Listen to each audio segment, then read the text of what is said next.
Wyoming Territory, 1879. The wind howled over the dry hills near Laramie when a man traded his daughter for a pig and a sack of corn.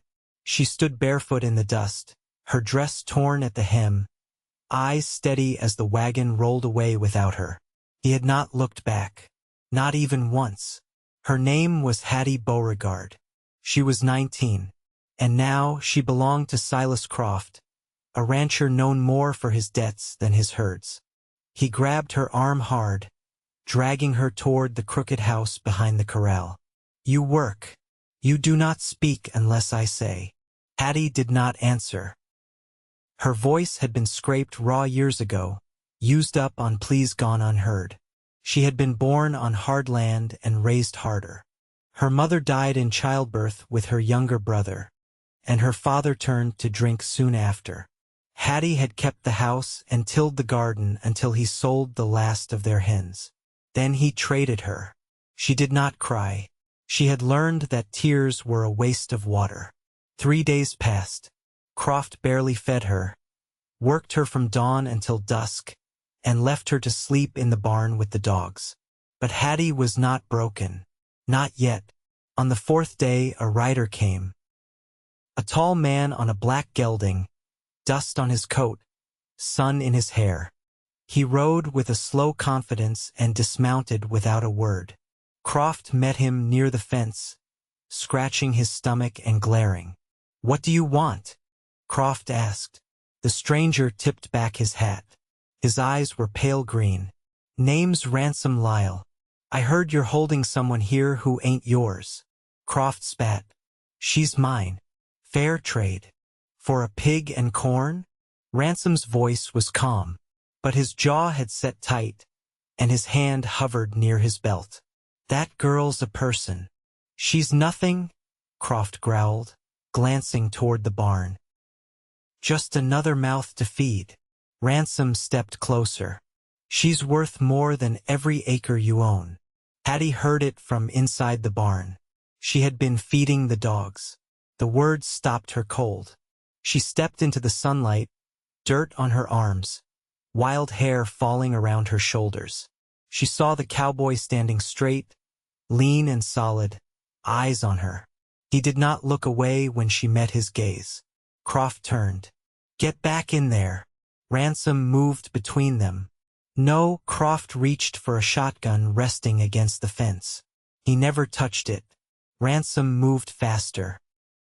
One punch knocked Croft to the ground, dazed and groaning. Ransom looked down at him. "If you even think about coming after her, I'll bury you beneath your own fence line." Then he turned to her. "You all right?" he asked. She stared at him. "You do not know me." "I can see enough," he said. "You want to leave?" She nodded once. He held out a hand. "Come on, then." She hesitated. "Where would I go?" "With me." "Why?" He looked at her like she mattered. "Because you deserve better." Hattie stepped forward. She took his hand. They rode out before Croft could get up. Ransom's ranch sat a day's ride east, tucked between 2 ridges, with cottonwoods lining the creek. It was not big, but it was clean and quiet, and no one raised their voice. He had horses, 3 cows, and a dog that barked once then softened when Hattie knelt to him. Ransom helped her off the horse. "There's a room you can have. My sister used it before she got married." Hattie looked around. "This is yours." He nodded. "And you just brought me here." "I could not leave you," he said. "Not there." She looked up at him. "You hit him." "I did. For me." He nodded again. Her throat tightened, but she turned away before he could see. The next morning, she woke to the smell of coffee. Ransom had already been out with the horses, but he left a plate of cornbread and a jar of plum jam on the table. She ate slowly, watching the light spill across the floor. It was the first morning in years she did not start with fear. By the end of the week, she had stitched together one of his sister's old skirts and mended the fence near the barn. Ransom watched her from the porch, respectful and quiet. You do not have to work, he said once. I am not useless, she said, picking up another board. I never said you were. She glanced at him. You are different. He shrugged. Maybe I just see things right. She did not smile, but something in her chest softened. Over the next weeks, they settled into a rhythm. Hattie rose early, fed the chickens, cleaned the kitchen. Ransom taught her how to ride proper, steering with knees and balance instead of fear. They spoke more. He told her about his parents, long buried, and the years he spent working other men's cattle before buying this land. She listened. And slowly, she began to speak too. About the garden she once kept, the younger brother who died that winter, the sound of her mother's voice when she sang. One night, they sat by the fire, quiet, the dog curled at their feet. Ransom turned to her. You ever think about staying? She looked at him. I am already here. I mean, for good. Her eyes searched his face. Why? He did not look away. Because I have not stopped thinking about you since the moment you stepped out of that barn. Her breath caught. He reached for her hand. Slow, no pressure. She let him take it. I was traded for a pig and corn, she whispered. You are worth every acre I own, he said. She looked down, then back up. I believe you, and she did. He leaned in, brushing his lips against her forehead. She closed her eyes. For the first time in a long time, she felt like she belonged. The first snow came early that year, drifting soft and slow over the hills like the land had forgotten how to breathe. It gathered on the fence rails and settled in the creases of the roof where Ransom's hands had repaired shingles midsummer. Hattie stood at the window, sleeves rolled, arms damp from washing, watching the flakes spin in the wind. She didn't speak until she heard the door open behind her. Ransom shook the cold from his coat and stepped inside, boots leaving a trail of slush across the floorboards. North herds huddled close to the bluff, he said, hanging his hat. They'll hold through the storm. She reached for the kettle and poured water into his cup, sliding it across the table. The chimney's breathing wrong. Smoke curled low in the kitchen this morning. I'll climb up first light, he said. Might be the caps shifted again. She nodded, then reached for the loaf she'd pulled from the hearth that morning, slicing 2 thick pieces.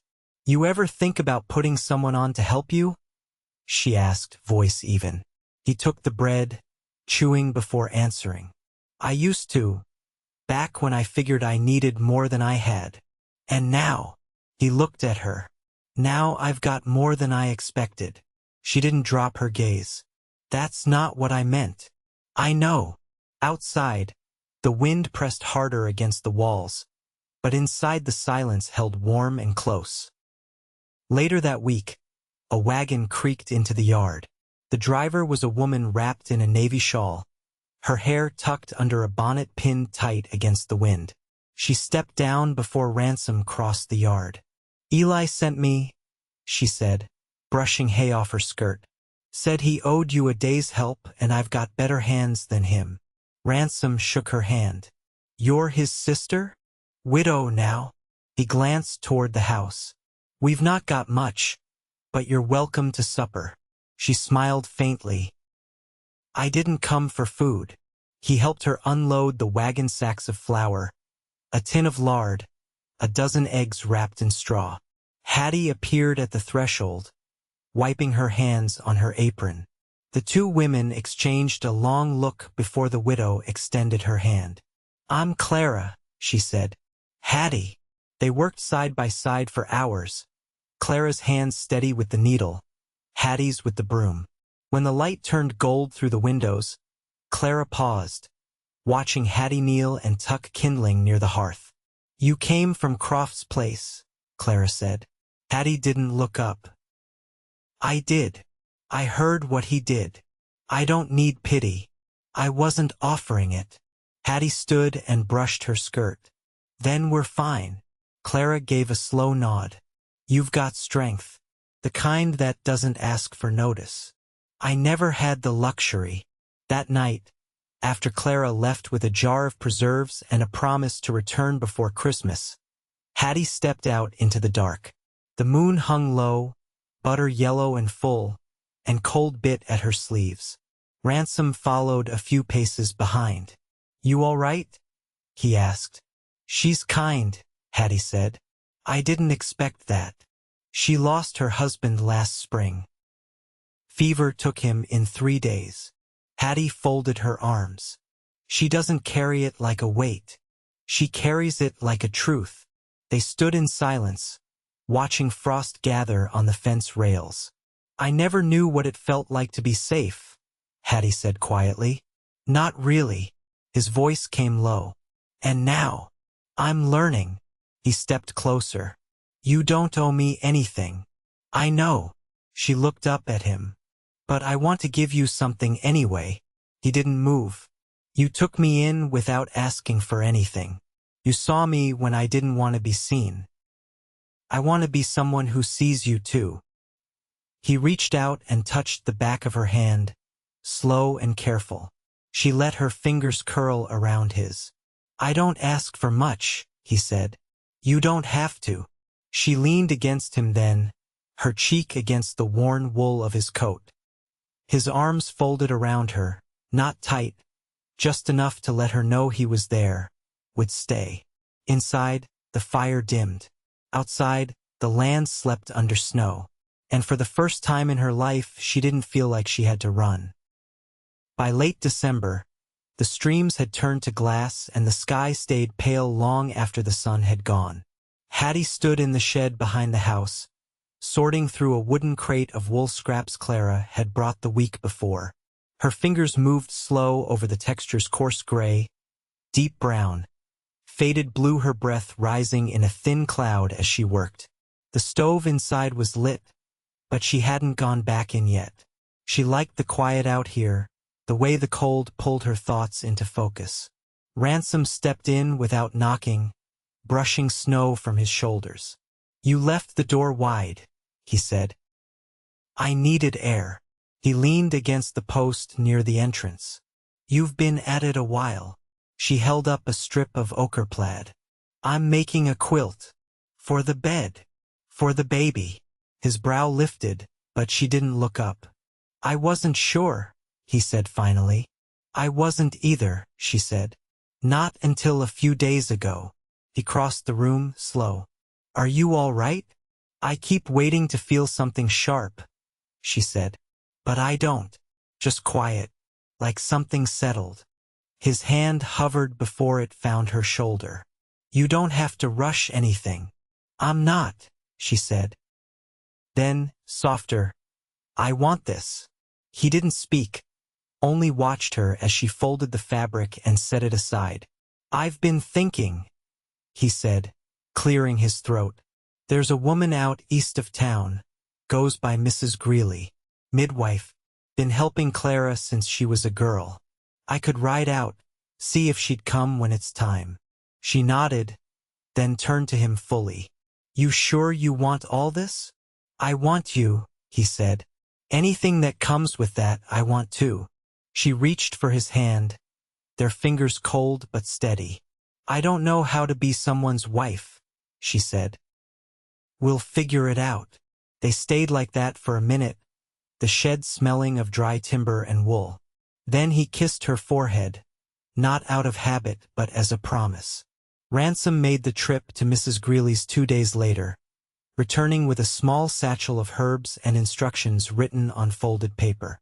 Hattie read them by the fire, her lips pressed together in concentration. "She said to eat more root vegetables," she told him, "and to stay warm." He glanced at her from the table, where he was mending a leather strap. "I'll build a second stove if I have to." Winter deepened.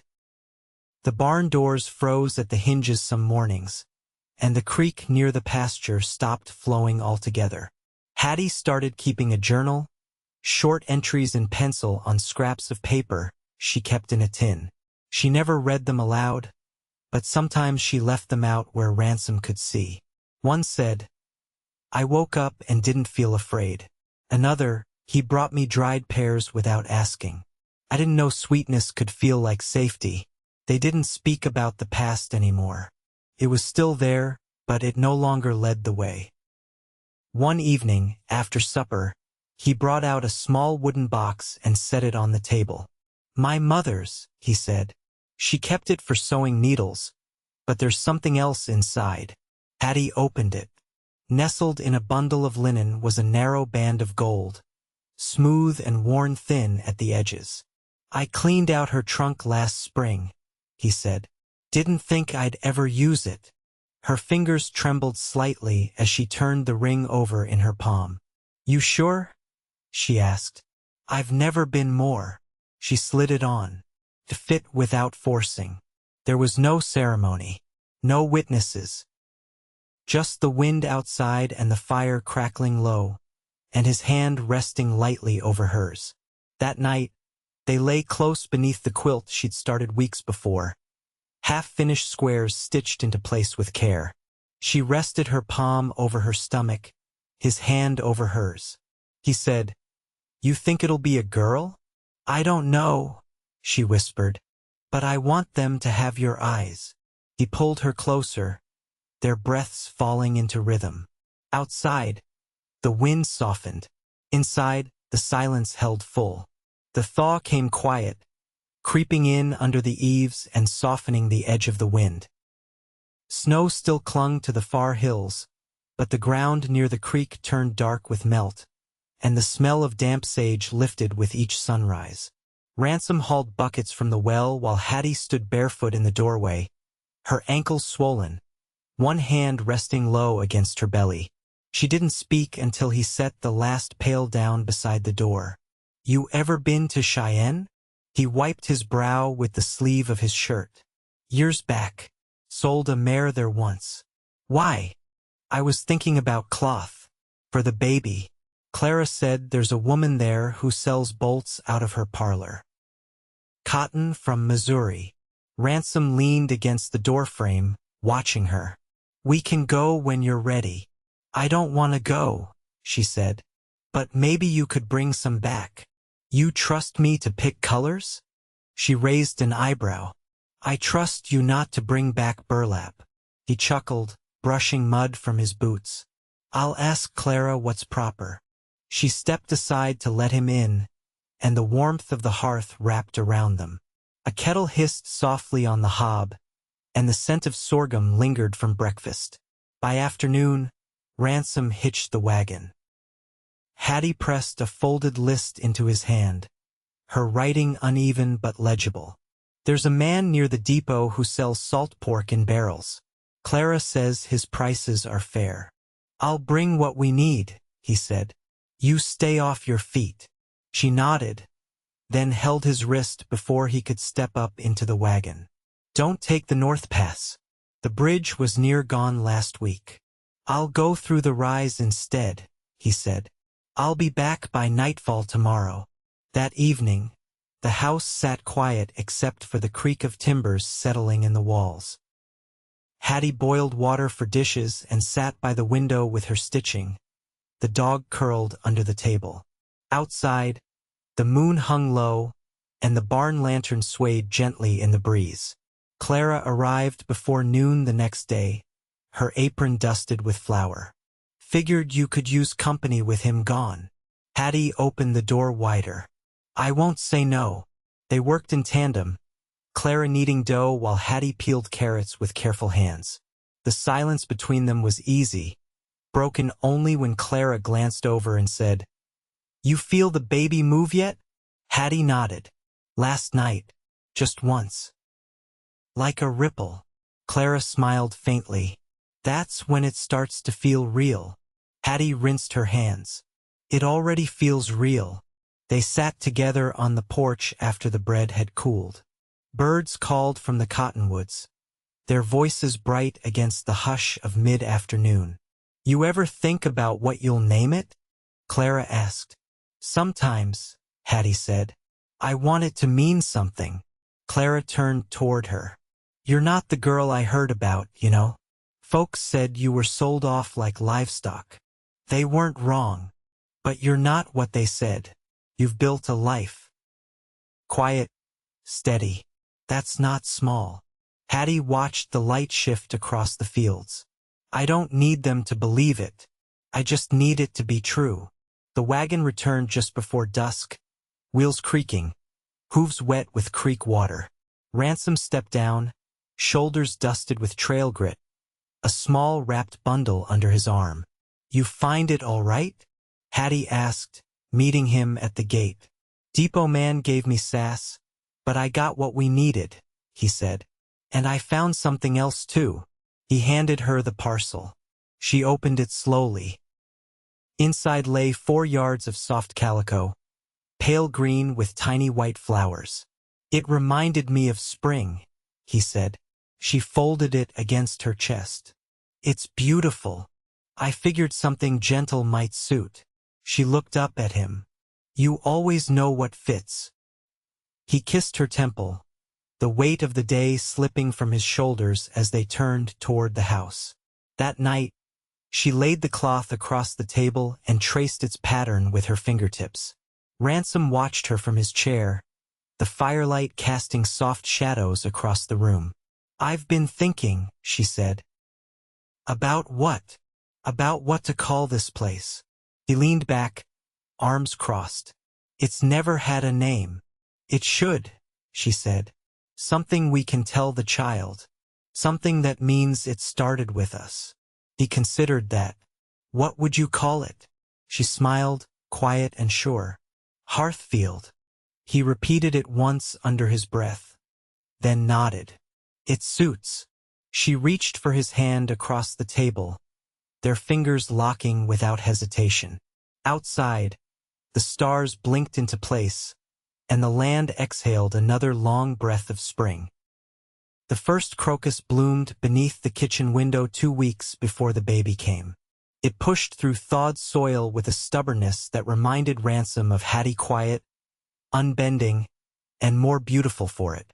She noticed it before he did. Her hand braced on the sill as she leaned forward, breath catching. Look, she said, voice hushed like it might scare the thing off. It's early. He stepped behind her, palm settling on the small of her back. So are we. She didn't answer, just stayed there a moment longer, watching that single bloom sway in the breeze. Mrs. Greeley arrived by wagon that afternoon, a worn satchel tucked beside her like a second limb.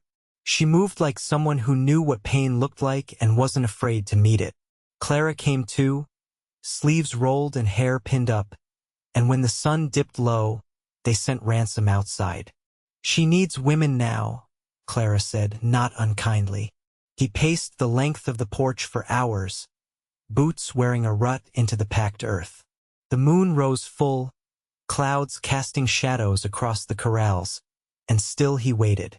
The dog curled beside the door, ears flicking every time the wind shifted. The cry came just before dawn. Not loud, but clear, a new voice, small and certain. Ransom reached the door in 3 strides, hand hesitating at the latch. Clara opened it before he touched the handle. Her face was drawn, but her eyes were bright. You can come in now. The air inside was thick with heat and the sharp scent of herbs. Mrs. Greeley poured water into a basin, her sleeves damp to the elbow. In the bed, Hattie sat propped against pillows, hair clinging to her temples. Her eyes found his at once. She didn't speak right away. Instead, she lifted the bundle resting against her chest. It's a girl.